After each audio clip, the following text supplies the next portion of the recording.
সকলকে নমস্কার এবং সালাম জানাই। আমি আলিফা। গতকাল কালীগঞ্জ বিধানসভায় উপনির্বাচন ছিল। আমি সমগ্র কালীগঞ্জবাসীকে যারা গতকাল ভোট দিতে পেরেছেন, তাদের সকলকে নিজের সর্বাধিক যে অধিকার, ভোটাধিকার সেটা প্রয়োগ করার জন্য অনেক, অনেক শুভেচ্ছা, কৃতজ্ঞতা এবং ধন্যবাদ জানাই।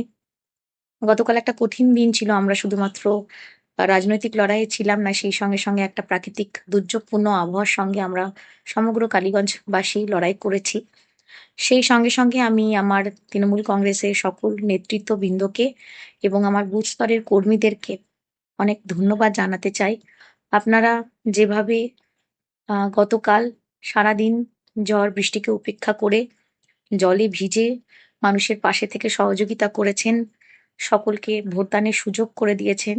আপনাদের সেই সদিচ্ছাকে, সেই পরিশ্রমকে আমি কুর্নিশ জানাই।